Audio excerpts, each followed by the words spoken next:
During my son's wedding, my daughter-in-law raised a glass for a toast and said, bidding starts at $7 to take my mother-in-law off our hands. My son joked, $8. Everyone laughed. But then a tycoon from China said, $3 million. My daughter-in-law collapsed. Hi, everyone. I'm so glad you're here to listen. Stay here with me through this whole story and let me know in the comments what city you're watching from. I'd love to see how far my stories travel. The champagne glass slipped from Sonia's manicured fingers, shattering against the marble floor of the grand ballroom.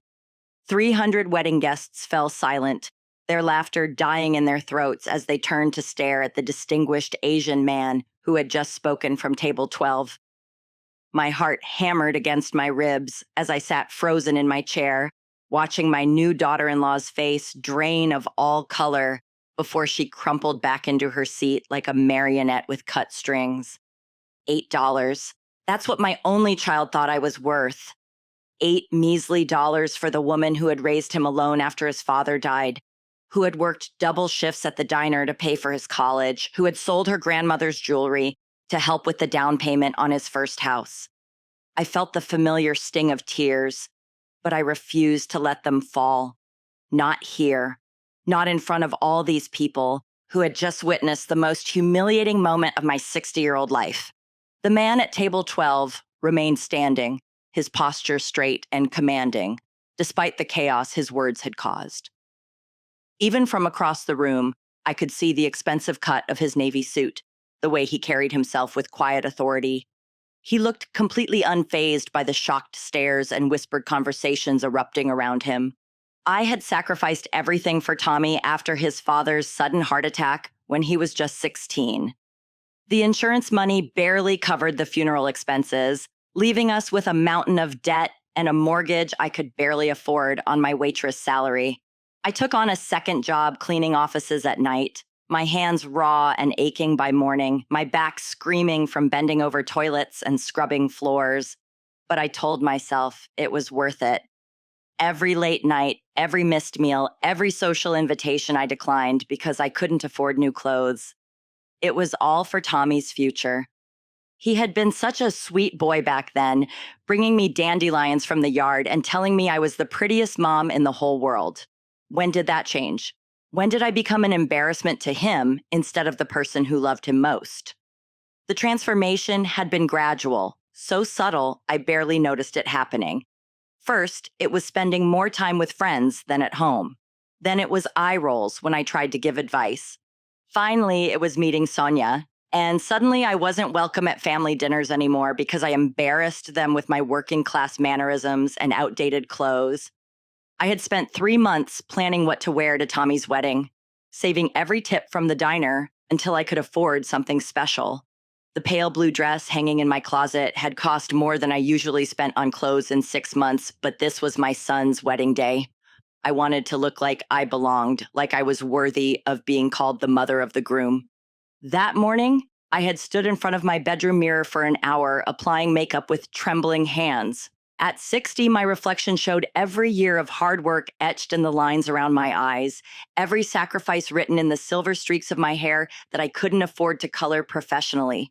But I had smiled at myself anyway, whispering a little prayer that today would be different. Today, maybe Sonia would finally accept me as family. The drive to the Riverside Country Club took 40 minutes, and I spent every mile rehearsing conversations in my head. I practiced complimenting Sonia's dress, asking about their honeymoon plans, anything that might bridge the gap that had grown between us since Tommy announced their engagement 2 years ago. I even stopped at a flower shop to buy a small corsage, hoping it would show Sonia that I understood this was her special day. But when I arrived at the elegant venue with its sweeping staircases and crystal chandeliers, my hopes began to crumble. The wedding planner, a crisp young woman with a clipboard and a Bluetooth headset, checked her list twice when I introduced myself. Mrs. Moretti, mother of the groom, she confirmed, her perfectly manicured finger tracing down the seating chart. You're at table 12. I followed her pointed direction toward the back of the ballroom, my heels clicking against the polished marble floor. Table 12 was practically hidden behind a decorative pillar, so far from the head table that I needed to crane my neck to see Tommy and Sonia. Around me sat people I had never met, distant cousins from Sonia's side, college friends of theirs, anyone except the immediate family where I belonged. At the front of the room, Sonia's parents sat at the place of honor, beaming with pride as photographers captured their every smile.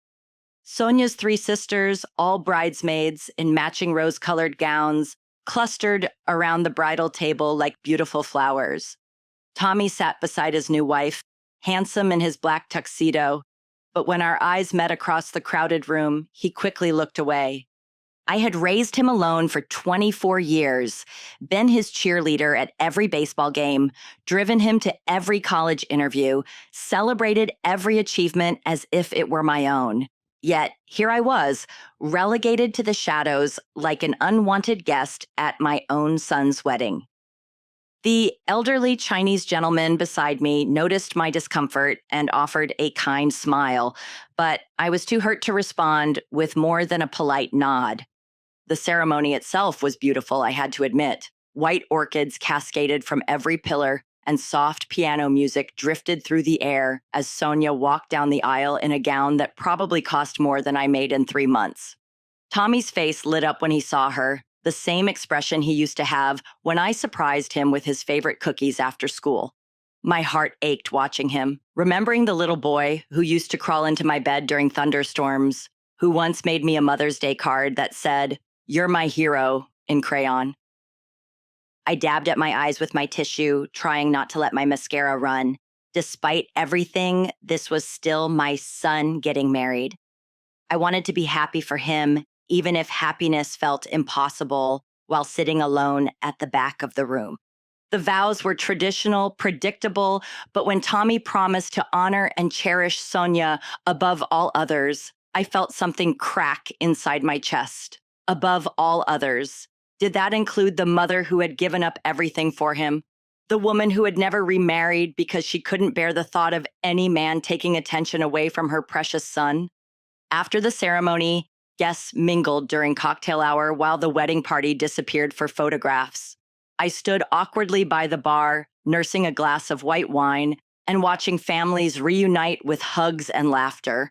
A few people approached me with polite small talk, but their conversations felt forced, obligatory. Everyone could sense I didn't belong here. The gentleman from my table appeared beside me, ordering what looked like an expensive whiskey. Up close, I could see he was probably in his early 70s, with silver hair and kind eyes behind wire-rimmed glasses. His English carried a slight accent that I couldn't quite place. "You look like you could use some company," he said gently. "I'm fine," I lied, but my voice cracked on the words. "I'm David," he offered, extending his hand. "David Liu. I'm an old friend of the groom's family." I shook his hand, confused. "I don't remember Tommy mentioning you." "Perhaps not," David said cryptically, his eyes studying my face with an intensity that made me uncomfortable. Sometimes the most important connections are the ones we think we've lost. Before I could ask what he meant, the wedding planner announced that dinner was being served. We returned to table 12, where David continued to watch me with that same curious expression throughout the salad course and main entree. Then came the toasts.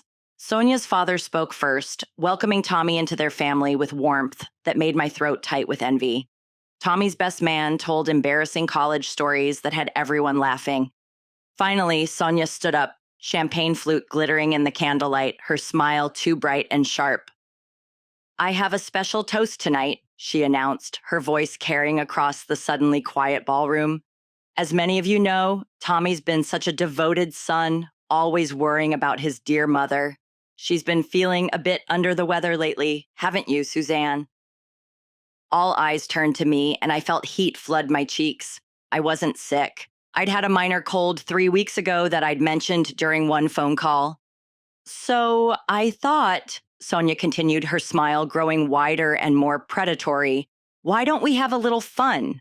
Who wants to take home a mother-in-law tonight? Bidding starts at $7. The ballroom erupted in uncomfortable laughter, the kind that happens when people aren't sure if they should be amused or horrified.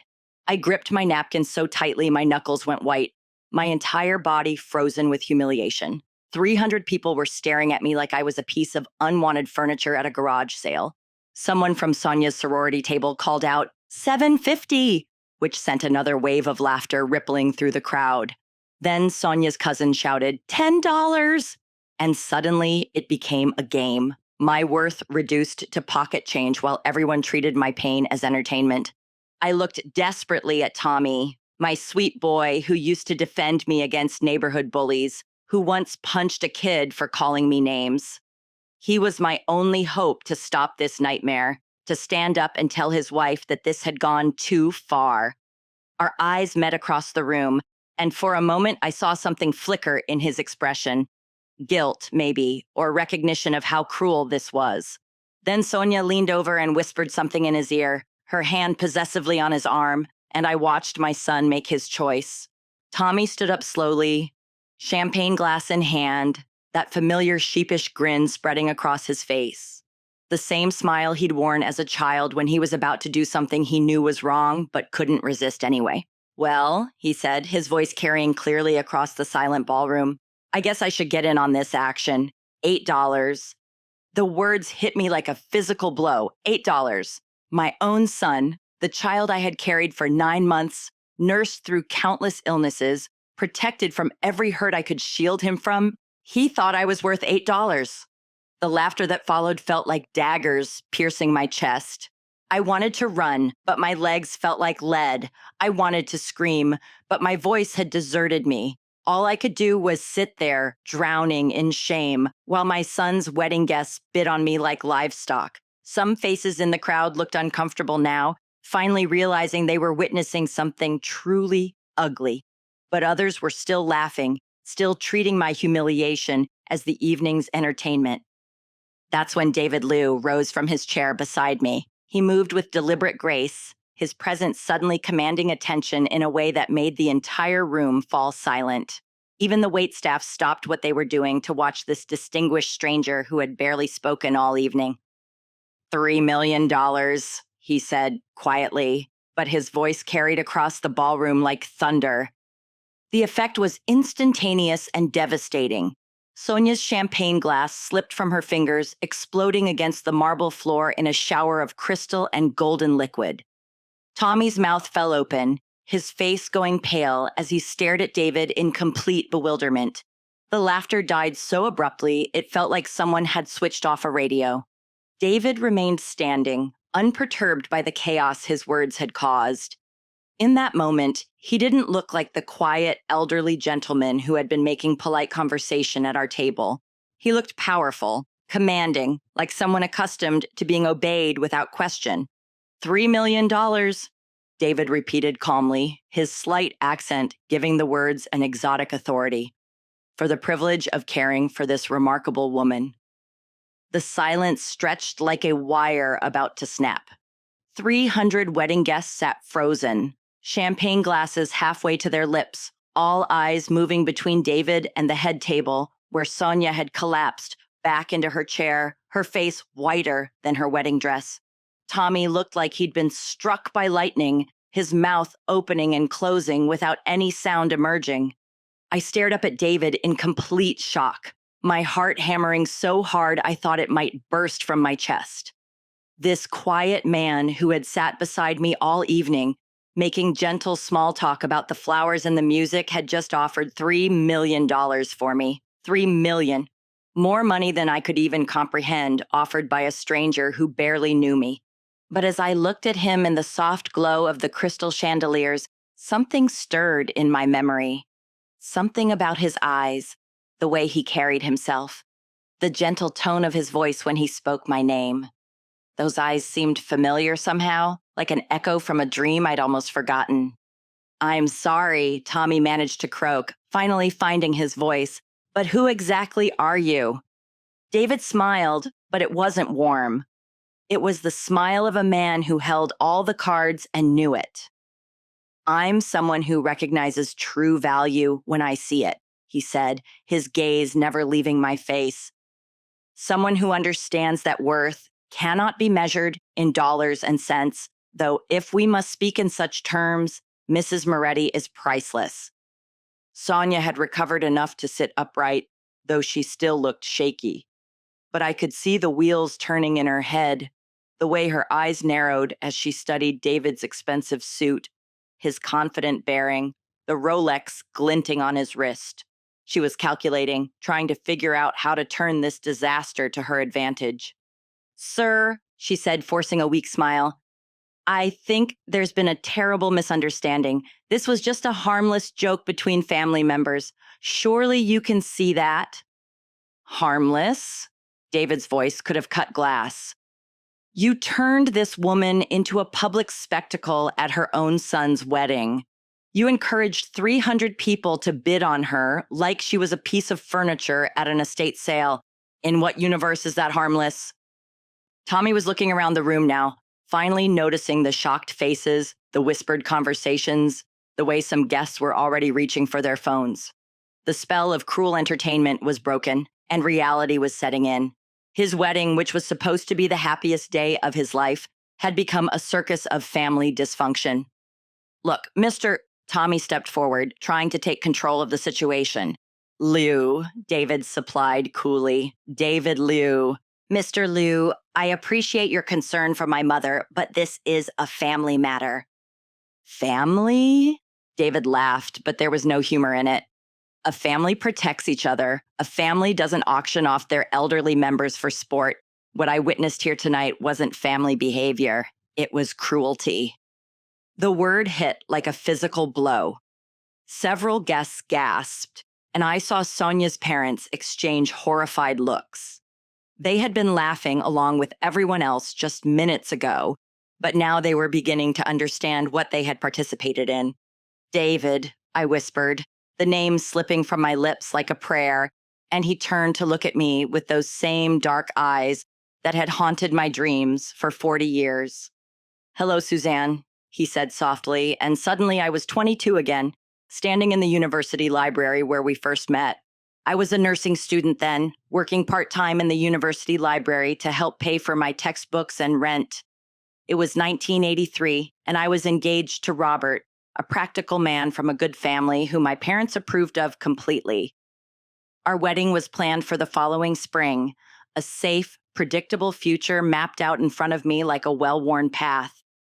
Then David walked into the medical section where I was reshelving books, and everything changed.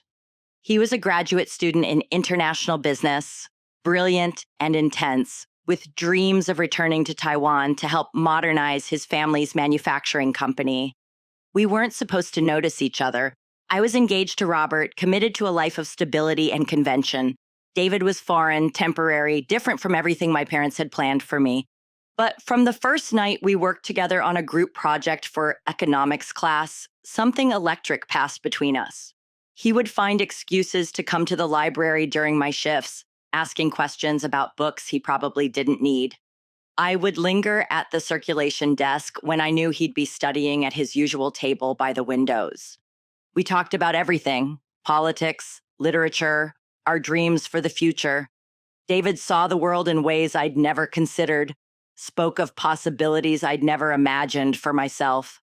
Robert talked about our future house, our future children, the roles we would play as husband and wife. David talked about traveling the world together, building something meaningful, changing lives. "You're brilliant," he told me one evening as we walked across campus after the library closed. "You could do anything you wanted with your life, be anything you dreamed of being." Robert never talked to me like that. Robert saw me as his future wife, the mother of his children, the keeper of his home. David saw me as Susanne, just Susanne, with unlimited potential. The night I knew I was falling in love with him, we were studying together in the library's basement archives. It was late past midnight, and we were alone among the dusty stacks of old journals. David was exhausted from working on his thesis, his usually perfect posture slumped with fatigue. "I shouldn't be here," he said suddenly, not looking at me. "You're exactly where you're supposed to be," I replied, though I wasn't sure if I was talking about the library or something else entirely. "No, Susanne, I shouldn't be falling in love with a woman who belongs to someone else." My heart stopped. "David, I know it's wrong. I know you're engaged, but I can't stop thinking about you. dreaming about you. When I finish my degree, I'm supposed to return to Taiwan, take over my family's business. But all I want is to stay here with you. I should have walked away then, should have reminded him about Robert, about my engagement, about all the reasons we couldn't be together. Instead, I stepped closer to him.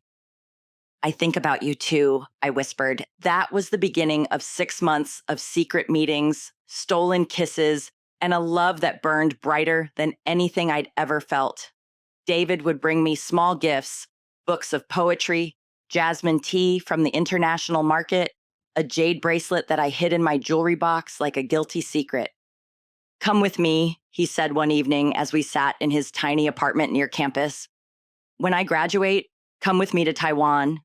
We'll build a life together, help modernize my family's company.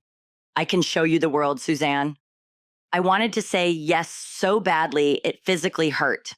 The vision David painted was intoxicating. A life of adventure and purpose, traveling between Taiwan and America, helping build something meaningful together. But I was 22, engaged to a man my parents had practically chosen for me, terrified of disappointing everyone I'd ever known. I can't, I whispered, tears streaming down my face. You know I can't. Why? His voice was gentle but persistent. Because of what people will think? Because it's not what your parents planned for you? Because I'm scared, I admitted, the words tumbling out like a confession. What if we get to Taiwan and you realize I'm not enough? What if your family doesn't accept me? What if I give up everything and lose you too? David took my hands in his, those strong, gentle hands that I'd watched turn pages and write equations and gesture passionately when he talked about his dreams. You will never lose me, Susanne. Never. But I can't force you to choose a life you're not ready for. The night before Robert and I were supposed to finalize our wedding venue, David came to me one last time. I found him waiting by my car after my shift at the library, his face serious in the glow of the parking lot lights. I'm leaving tomorrow, he said quietly. My degree is finished, and my family expects me back home. This is your last chance, Susanne. Come with me. I stood there in that parking lot, torn between two futures. Robert represented safety, approval, the life everyone expected me to live. A comfortable house in the suburbs, children, dinner parties with other couples just like us. David represented the unknown, passion that scared me with its intensity, a future I couldn't predict or control. I need more time, I said desperately. Can't you wait just a few more weeks? My father is ill, David said, his voice heavy with sorrow. The family business needs me now. And honestly, Susanne, if you haven't decided by now, maybe that's your answer. I watched him walk away into the darkness, my heart shattering with every step he took. I stood there for an hour after his taillights disappeared, crying until I had no tears left. Then I drove home to Robert, to safety, to the life I thought I was supposed to want. I married Robert 6 months later in a ceremony that everyone said was perfect. My dress was beautiful, the flowers were lovely, our families beamed with approval. But as I walked down the aisle, all I could think about was David. During our first dance, when Robert whispered that he loved me, I closed my eyes and pretended for just a moment that I was in someone else's arms. Robert was a good husband, a good provider. We had Tommy, built a comfortable life together, played our roles as the perfect suburban couple. But even on my happiest days, even when I was most grateful for what I had, there was always a small part of me that wondered, what if? What if I had been brave enough to take David's hand and step into the unknown? Robert died of a heart attack when Tommy was 16, sudden and devastating. As I stood at his funeral, accepting condolences from neighbors and friends, I found myself thinking not about our life together, but about the road not taken. I was 43 years old, widowed, responsible for a teenage son, and for the first time in decades, I wondered where David was, whether he ever thought of me. whether he had found someone brave enough to build the life with him that I had been too scared to choose. Now, 40 years later, David stood beside me at my son's wedding, offering $3 million to rescue me from the cruelest humiliation of my life. The boy who had become a man who had apparently never forgotten the girl too frightened to follow her heart. The ballroom remained frozen in shocked silence. 300 guests staring at this distinguished stranger who had just upended their cruel entertainment. Tommy found his voice first, though it came out as barely more than a croak. $3 million? You can't be serious. I'm completely serious, David replied calmly, though I could see steel beneath his polite exterior. Though I suspect Mrs. Moretti is worth far more than any amount of money could represent. Sonia had recovered from her initial shock and was now studying David with undisguised calculation. Her earlier weakness had evaporated, replaced by the predatory instincts that had probably helped her snare my son in the first place. She smoothed down her wedding dress and fixed her hair, putting on what I recognized as her most charming smile. "Mr. Liu, how wonderful to properly meet you," she said, her voice dripping with sudden sweetness. "I'm sure if we'd known who you were from the beginning, we would have treated Mrs. Moretti with the utmost respect." "Because she was connected to someone with money," David said quietly, his words cutting through her false charm like a blade. "That tells me everything I need to know about your character." The ballroom erupted in murmurs as guests began putting the pieces together. The mysterious billionaire, the rejected mother, the cruel joke that had backfired spectacularly.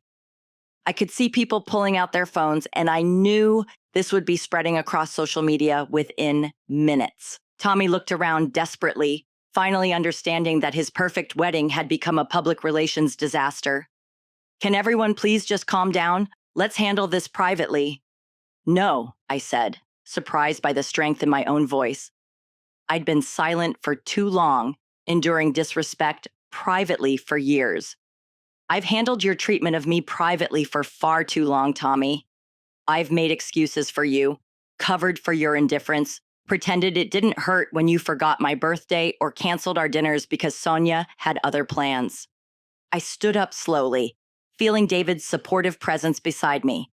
"But this was beyond cruel. You turned me into a punchline at your own wedding.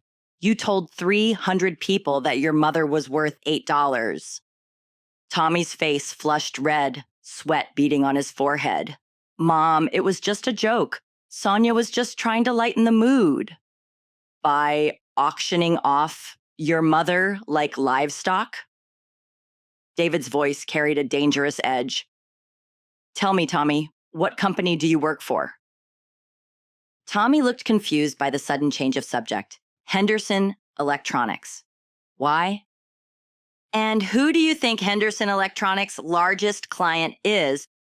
The color drained from Tommy's face as understanding began to dawn.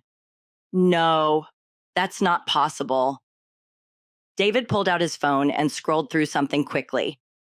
Liu International Holdings acquired a controlling interest in Henderson Electronics last year as part of our North American expansion, which means, technically, I'm your boss.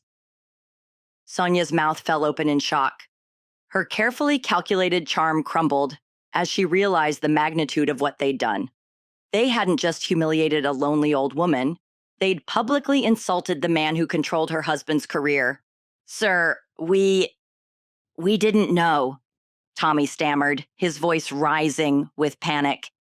"If we'd known who you were, you would have treated your mother with respect because you thought it might benefit you financially," David finished coldly. "Not because she deserved it as a human being, but because it might have been profitable. Do you understand how that sounds?" Tommy's shoulders sagged as the full weight of his situation crashed down on him. His job, the mortgage on their expensive house, Sonia's shopping habits, everything depended on income that was ultimately controlled by the man he'd just watched his wife insult and humiliate. "Of course," David continued, his tone becoming almost conversational, "I don't typically involve myself in day-to-day personnel decisions. I leave that to local management. but I do receive quarterly reports about employee performance, company culture, that sort of thing. The threat was subtle but unmistakable. Tommy's career, his entire future, hung in the balance. Sonia was staring at David with naked terror now, all her earlier arrogance replaced by the sick realization that she had destroyed their lives for the sake of a cruel joke. "Mr. Liu, please," Sonia said, her voice shaking. "You have to understand, this was all just a misunderstanding. We're good people, really. We were just having some harmless fun." "There was nothing harmless about what I witnessed," David said firmly. "You degraded a woman who deserves nothing but respect and love. You turned her pain into entertainment for your guests." He turned to me then, his expression softening completely. "Susanne, I want you to understand something. I didn't come here tonight to cause trouble or to show off my wealth. I came because I hoped to see you again, to maybe have a quiet conversation and learn how your life had unfolded. But when I saw what they did to you," his hands clenched into fists, "I couldn't just sit there and watch you suffer."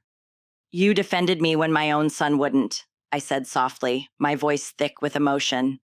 "You saw my worth when my own family treated me like garbage." "Because you deserve to be defended," David replied, his dark eyes never leaving mine. "You deserve to be cherished and protected and loved. You always did." Sonia was staring at David with desperate calculation now, her earlier hostility completely forgotten. She moved closer to him, her wedding dress rustling as she tried one last manipulation. "Mr. Liu, perhaps we got off on the wrong foot," she said, forcing her brightest smile. "I'd love to get to know you better. Maybe we could have dinner sometime, just the four of us, as a family?"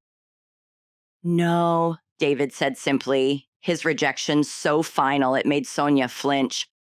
"No," she repeated as if she'd never heard the word before. "I have no interest in spending time with people who treat others cruelly for entertainment. And I certainly have no interest in any relationship with you." Sonia's face flushed crimson. "You can't just dismiss me like that. I'm family." "You're not my family," David said calmly. "And frankly, after tonight, I question whether you deserve to be Suzanne's family either." The words hung in the air like a challenge. Tommy looked up at me then, and for the first time in years, I saw genuine remorse in his eyes. The same expression he'd worn as a little boy when he'd broken something precious and finally understood the consequences. "Mom," he said quietly, his voice cracking, "I'm sorry. I'm so sorry for what happened here tonight. I don't know what came over me." "I do," I said sadly, looking at my son. This man I'd raised alone, sacrificed everything for, loved unconditionally. You forgot who I was. You forgot what I meant to you. And honestly, Tommy, I'm not sure you can remember. Before anyone could respond, there was a knock at the ballroom doors. The wedding planner appeared, her professional composure cracking under stress. "Mrs. Moretti," she called across the room, "some of the guests are asking questions. Several people have already left. We need to know what to tell everyone." I looked around the ballroom at my son, who had betrayed me for a laugh, at my daughter-in-law, who had orchestrated my humiliation, at 300 wedding guests who had witnessed the most painful moment of my life. Then I looked at David, who had appeared like an answer to a prayer I hadn't even known I was praying. "Tell them," I said clearly, my voice carrying across the silent ballroom, "that the mother of the groom has left the building."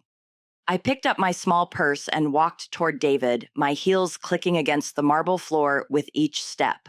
Behind me, I could hear Tommy calling my name, his voice growing more desperate with each plea. "Mom, wait! Please don't do this. We can work this out." I turned back one last time to look at my son. "Tommy, I worked 2 jobs to put you through college. I sold my grandmother's ring to help you buy your first car. I took out a second mortgage to pay for your wedding. And tonight you told 300 people I was worth $8. "It was just a joke," he said weakly. But even he seemed to know how hollow that sounded now. "A joke is funny for everyone involved," I replied. "What happened tonight was cruelty. There's a difference." David offered me his arm, and I took it gratefully, feeling steadier than I had in years. As we walked toward the ballroom doors, I could hear the chaos erupting behind us. Sonia's shrill protests, Tommy's panicked explanations to confused guests, the general murmur of a party that had gone completely off the rails. "Where would you like to go?" David asked gently as we stepped into the cool evening air. "I don't know," I admitted, breathing deeply for what felt like the first time all night. "I haven't thought past getting out of there." "Coffee?" he suggested. "Somewhere quiet where we can talk?" I nodded, and he led me to an elegant black Mercedes parked at the front of the venue. As he opened the passenger door for me, I caught a glimpse of myself in the car's window. I looked older than my 60 years, tired and worn down by decades of putting everyone else's needs before my own. But there was something else in my reflection, too. A spark I hadn't seen in years. For the first time in decades, I wasn't worried about what someone else needed from me. Wasn't calculating how to make someone else happy at my own expense. As we drove away from the Riverside Country Club, leaving the wreckage of Tommy's wedding behind us, I felt something I hadn't experienced in years. Relief, pure, uncomplicated relief. "Thank you," I said to David as the lights of the ballroom faded in the rearview mirror. "For what?" "For reminding me that I have value, for seeing a worth in me when my own family couldn't." "Susanne," he said softly, "you never lost your value. You just forgot it was there." David drove us to a quiet cafe downtown that was still open despite the late hour. We sat in a corner booth, the events of the evening settling between us like dust after an explosion. He ordered us both coffee, and for the first time in years, I didn't worry about the cost or whether I was imposing on someone's generosity. "I keep expecting to feel guilty," I said, wrapping my hands around the warm mug. "For walking out on Tommy's wedding, for causing a scene, for ruining what was supposed to be the happiest day of his life. But I don't. I feel free." "Good," David said firmly. "You should never feel guilty for refusing to be someone's target." "He's my son," I said, though the words felt hollow even as I spoke them. "I raised him alone after Robert died. I thought I did a good job." "You did do a good job. Tommy's choices tonight don't reflect on your parenting, Susanne. They reflect on his character." David's voice was gentle but honest. "You sacrificed everything for him, and he repaid that sacrifice by auctioning you off for $8. My phone buzzed insistently with text messages. Tommy's name appeared over and over on the screen. "Mom, please come back. We need to talk. The guests are asking questions. This is humiliating. You're ruining our wedding. How could you do this to us?" I showed the messages to David, who read them with a deepening frown. "Notice," he said, "that not one of those messages contains an apology. He's not sorry for what he did to you. He's angry about what you did to him." He was right. Every message was about what I had done to them, how I had embarrassed them, how I needed to fix the situation I had supposedly created. Not one word acknowledging their part in what had happened. My phone rang then, Tommy's name flashing on the screen. I almost declined the call, but something made me answer. "Mom, thank God. Where are you? You need to come back right now." "No, Tommy, I don't." "What do you mean, no? This is my wedding day. You can't just leave." "I can and I did. But people are talking. They're saying horrible things about our family." "What people are saying about our family is true," I said calmly. "You did humiliate your mother at your own wedding. Sonia did organize a cruel joke at my expense. And when someone defended me, you were more concerned about being embarrassed than about how your behavior made me feel." "It was just a joke, Mom." "God, you're being so dramatic." "A joke is supposed to be funny for everyone involved, Tommy. What happened tonight was bullying." There was a pause. Then Sonia's voice came through the phone. She must have grabbed it from Tommy. "Susanne, this is ridiculous. You're acting like a child. Come back here right now and apologize to our guests." "Apologize?" I almost laughed. "For what?" for embarrassing us, for bringing that man and causing a scene. I didn't bring David to cause a scene. He defended me because you and Tommy were treating me like garbage. David, is it? Sonia's voice turned sly and calculating. How convenient that your rich boyfriend showed up just when you needed him. How long have you been planning this little performance? I hung up and immediately blocked both Tommy's and Sonia's numbers. Then I turned my phone off completely and set it on the table. Feel better? David asked. Actually, yes. We sat in comfortable silence for a while. 40 years of separation and the trauma of the evening slowly giving way to something else. Possibility. Susanne, David said finally, I have something to ask you, and I want you to know that whatever your answer is, I'll respect it completely. I nodded, my heart beginning to race. Come with me, he said simply. Come to Taiwan. Let me show you the life we could have had, the life we could still have. I have a beautiful home there overlooking the mountains and another in San Francisco. We could travel together, see the world, spend whatever time we have left actually living instead of just surviving. The offer hung between us like a bridge I could either cross or turn away from. David, I'm 60 years old. I'm not the young woman you fell in love with. Neither am I the young man who loved you, he said with a smile. We're both older, hopefully wiser, certainly more aware of how precious time is. But my feelings for you haven't changed, Susanne. If anything, they've deepened over the years. What about Tommy? What about him? After tonight, do you really think he's going to welcome you back with open arms?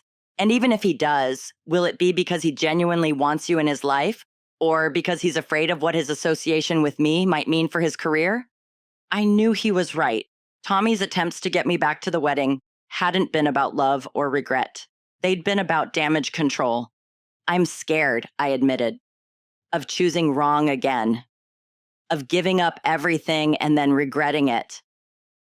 David reached across the table and took my hands in his, the same gesture he'd made 40 years ago when he'd first asked me to come with him. The only thing you'll regret, Susanne, is wasting any more time on people who don't value you. I looked into his eyes, those dark eyes that had haunted my dreams for 4 decades, and I saw my future. Not the safe, predictable life I'd always chosen, but something beautiful and uncertain and alive. Yes, I said, and felt my whole world shift. Yes, I'll come with you.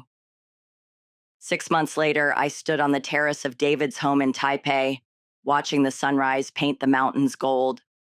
We had been married in a small ceremony in his garden, surrounded by friends who saw me as David's beloved wife, not as someone's burden or obligation. Tommy never called on my wedding day. In fact, I didn't hear from him at all until I received a text 6 months later. Mom, Sonia and I are getting divorced. I think I made a mistake. Can we talk? I thought about it for exactly 30 seconds before deleting the message. My life now was full in ways I'd never imagined possible. David and I traveled together, exploring places I'd only dreamed of seeing. He treated me like I was precious, like my thoughts and opinions mattered, like my happiness was as important as his own. I was 60 years old when I finally started living my real life. Some people might say that's too late, but I know better now. It's never too late to choose yourself. It's never too late to walk away from people who don't value you. And it's never too late for love, real love. The kind that sees you and cherishes you and never makes you feel like you have to earn your place in someone's heart. Now I'm curious about you. What would you have done in my place? Have you ever gone through something like this? Let me know in the comments. And while you're here, I've left 2 of my other stories on screen. I promise they'll surprise you. Thanks for watching all the way to the end.